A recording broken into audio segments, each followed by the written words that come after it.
I know कि जैन आ चुका है एंड तुम्हारी बोर्ड प्रिपरेशन भी ज़्यादा नहीं तो 80% तक तो हो ही चुकी होगी। और अगर तुम्हारी नहीं हुई है तो तुम्हें सीरियसली बहुत ज़्यादा पुश देने की ज़रूरत है। एंड ऑनेस्टली कहूँ कि इसी टाइम पे तुम्हारे प्रैक्टिकल्स भी होने हैं एंड तुम्हारा प्री बोर्ड 3 भी होनी है। एंड आई नो ये बहुत ज़्यादा टेंस मोमेंट होता है कि जब सब कुछ ही साथ साथ में हो रहा होता है एंड तुम्हें कुछ समझ नहीं आ रहा होता कि अब हमें क्या करना चाहिए या फिर क्या नहीं। तो मैं आज तुम्हें बताता हूँ कि इन सभी चीज़ों को हैंडल कैसे करना है पहली बात तो। एंड ये सारी चीज़ें तुम्हें अब फेब में बहुत ज़्यादा हेल्प करेंगी, तुम्हारे बोर्ड्स के एग्ज़ाम में बहुत ज़्यादा हेल्प करेंगी। So first of all I know तुम्हारे प्रैक्टिकल्स जस्ट शुरू ही हो गए होंगे या फिर शुरू होने ही वाले होंगे एंड उसमें तुम लोगों को बहुत डर भी लग रहा होगा कि ना कैसे टीचर आएंगे, किस तरह के क्वेश्चन पूछेंगे एंड क्या होगा क्या नहीं होगा। एंड मन में बहुत सारे क्वेश्चन ऐसे चलते रहते हैं। तो क्योंकि मैं भी इस फेज से निकल चुका हूँ, मुझे पता है कि कैसा महसूस होता है इस टाइम पे।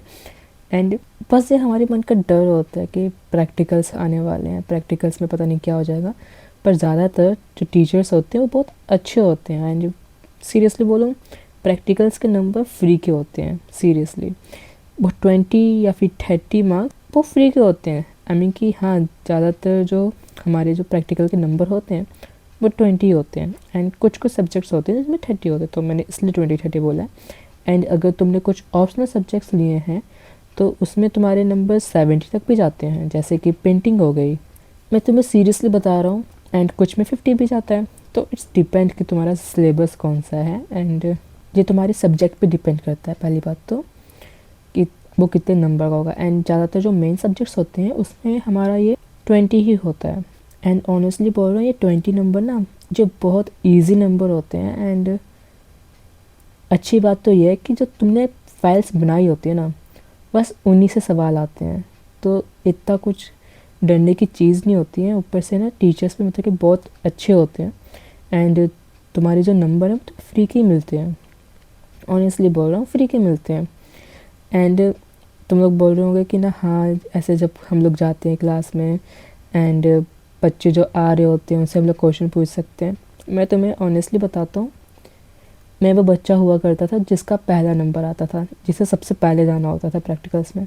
तो सबसे गंदी हालत तो मेरी होती थी कि हाँ सबसे पहला नंबर ही मेरा है और मुझे ही जाना है सबसे पहले। और फिर बाद में सभी लोग मुझसे ही पूछते थे एंड ये काइंड ना मुझे ना सपोर्ट भी कर देता था, क्योंकि जो क्वेश्चंस आते थे वो बहुत इजी होते थे। क्योंकि टीचर्स को नहीं पता है कि ना बच्चे अभी कैसे हैं एंड किस तरह के लेवल है इन लोगों का। तो जनरली स्टार्टिंग में तो ना बहुत इजी क्वेश्चन पूछे जाते हैं। तो अगर तुम्हारा नंबर स्टार्टिंग में आता है तो तुम्हें तो खुश होना चाहिए, तुम्हारे जो क्वेश्चंस होंगे बहुत इजी होंगे। एंड अगर तुम्हारे साथ ऐसे ग्रुप्स में जाते हो एंड कुछ बच्चे होते हैं ना कि इतने नहीं होते हैं पढ़ाई में, मतलब जिनका इंटरेस्ट नहीं होता, मैं मतलब कि वीक नहीं कह रहा, कुछ बच्चे होते हैं जिनका इंटरेस्ट ही नहीं होता, अगर उस टाइप के बच्चे के साथ तुम्हारा अगर ग्रुप बनता है, अगर स्टार्टिंग में ही स्टार्टिंग रोल नंबर्स में ही ऐसे आते हैं बच्चे, तो तुम्हारे लिए बहुत अच्छी चीज़ हो जाती है कि ना जो सामने वाले टीचर होता है जो कि तुम्हारी बातें सुन रहे होते हैं, तुम्हारी उनकी नज़रों में ना तुम्हारी इज्जत ना बढ़ जाती है। तो ये एक बहुत प्लस पॉइंट होता है। अगर तुम्हारे साथ ऐसा केस है तो प्लीज़ कमेंट में बताना, क्योंकि मैं जानना चाहता हूँ कि, क्योंकि मेरे साथ तो ये था। एंड मैं जानता हूँ कि तुम लोग सोच रहे होंगे कि ब्रो अब प्रिपरेशन करें कैसे। एंड ऑनेस्टली बोलूँ बहुत ईजी है। तुम्हें बस आधा दिन भी अगर तुम्हारे पास बचा होता है ना तो तुम उस आधे दिन में अच्छे से कर सकते हो। तुम्हें बस कुछ नहीं करना है, जो तुमने फाइल बनाई है ना बस उसको अच्छे से कर लो। एंड बाकी तो तुम्हें ना स्टार्टिंग का जो मतलब कि आते ही होगा ना, मतलब कि बाकी जो अगर वो एक्स्ट्रा कुछ पूछते हैं वो भी सिलेबस ही पूछते हैं जो कि तुमने पहले से कर लिया था। वो मतलब कि जो इंपॉर्टेंट चीज़ें होती हैं ना वो पूछ लेते हैं, या फिर जो ऐसे बहुत छोटी मोटी चीज़ें होती हैं ना कि जो इम्पोर्टेंट हैं बट जनरली ना कोई इनके ऊपर ध्यान नहीं देता, उन टाइप की चीज़ें पूछते हैं। जैसे कि फॉर्मूलास हो गए किसी चीज़ के, अगर तुम्हारी अकाउंट्स है तो अकाउंट्स में जाते हैं ना रेशियो के क्वेश्चन आ जाते हैं, रेशियोज पूछ लेते हैं कि ओके ये वाले रेशियो का बताओ कि कैसे करना है। या फिर कैश फ्लो से आ जाते हैं कि ना ये ऑपरेटिंग में जाएगा या फिर किस में जाएगा, तो ऐसे क्वेश्चन आते हैं। और ये ज़्यादातर ना एडिशनल में होते हैं और ये तुम्हारे डिपेंड करता है कि तुमने फ़ाइल किस चीज़ पे बनाई है। ज़्यादातर तो फाइल से आएगा, तो इस चीज़ से तुम्हें ना मतलब कि डरने का तो बिल्कुल नहीं है। अब मैं ऑनेस्टली बताऊँ तो मेरे साथ ना जब पीएड में हुआ था कि ना पीएड में क्वेश्चन ना अलग ही जगह से मतलब पूछे थे, वो पूछ ही नहीं रहे थे फाइल से, तो वो अलग जगह से पूछते थे। तो हाँ, कुछ टीचर्स होते हैं एक दो जो कि ऐसा करते हैं, पर ज़्यादातर ना फाइल से पूछते हैं।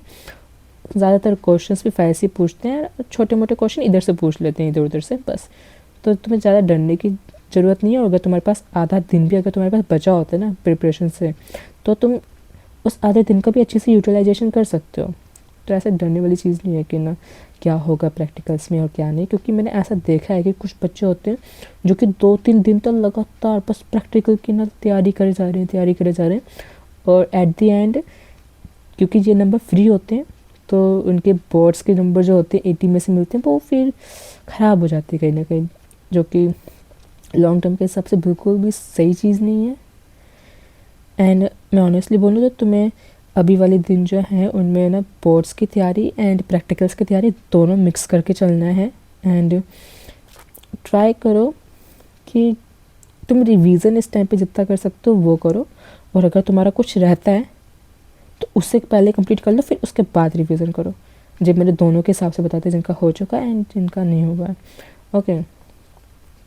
एंड अगर तुम कॉमर्स वाले बच्चे हो तो मैं तुम्हें 2 चैनल बताता हूँ जो कि तुम्हारी बहुत हेल्प करेंगे। First of all Rajat Arora and second one is Sunil Pandey. Second one is Sunil Panda sir.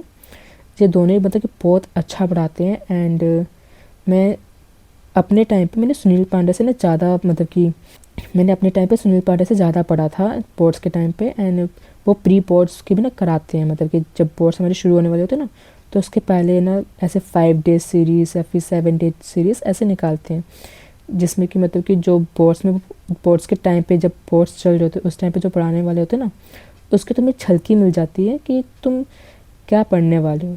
तो अगर तुम कॉमर्स से साइड से हो तो तुम्हें उनकी वाली सीरीज़ ज़रूर देखनी चाहिए। वो मे बी अभी वो शुरू होने ही वाली होगी, मे बी जैन की एंड या फिर फेब की शुरुआत में वो आती है, तो या तुम्हें वो ट्राई करना चाहिए। एंड उसके बाद जो तुम्हारे जो सब्जेक्ट्स होते हैं उनकी तुम्हें फेब में कैसे तैयारी करनी है वो तुम्हारे ऊपर है। चाहोगे तो मैं तुम्हारी उसमें भी हेल्प कर सकता हूँ कि तुम्हें कैसे ऐसे क्या करना है। बट अगर तुम्हारे बोर्ड्स और प्री बोर्ड्स से ऐसे क्वेश्चन आ रहे थे कैसे क्या करना है, तो ये मे बी तुम्हारी हेल्प करेगी वाली वीडियो। एंड मैं एक बोनस चीज़ तुम लोगों को बताना चाहूँगा अब, कि अगर तुम्हारी मतलब कि प्रिपरेशन कुछ चैप्टर्स रहते हैं या फिर कुछ टॉपिक्स रहते हैं, अगर तुम्हें चैप्टर्स रहते हैं तो चैप्टर्स का तो ऐसा है कि जो ऐसे वन शॉट तुम्हें मतलब ये देखने नहीं है इस टाइम पे, तुम्हें ना वो देखने हैं जो कि मतलब कि पार्ट 1 पार्ट 2 इस तरह के आते हैं, या फिर जो अगर कुछ टीचर्स होते हैं जो कि पहली बार में मतलब कि एक ही लंबी सी वीडियो डाल देते हैं 1-2 घंटे की, वैसे वाले जो तुम्हारा मन करे वैसे करो। पर मैं कॉमर्स के लिए ज़्यादा बना रहा हूँ तो मैं तुम्हें रिकमेंड करूँगा कि तुम रजत अरोरा को देख लो, जो उन्होंने मतलब कि पहले पार्ट्स में वीडियोस बनाते हैं, जैसे तुम्हें पता ही होगा कि वो कैसे बनाते हैं। तो उन वीडियोस को देखो, ना कि वन शॉट को तुम इस टाइम पे प्रेफर करो, क्योंकि वो तुम्हारी ज़्यादा हेल्प करेंगी। एंड अगर तुम्हारे टॉपिक्स हैं तो तुम वन शॉट में देख सकते हो, या फिर तुम जैसे मैंने पहले वाले को बताया तुम वैसे भी देख सकते हो। ये तुम्हारी मर्ज़ी कि तुम कैसा देखना चाहते हो, तुम्हारी मतलब कि कैसे करने की इच्छा है। मैंने ये सारी चीज़ें एज अ ब्रदर बोली। अगर तुम्हारे कोई से भी क्वेश्चन हो तो तुम पूछ सकते हो मुझसे, कमेंट्स कर सकते हो। तो या अपने क्वेश्चंस पूछना ज़रूर। Okay bye.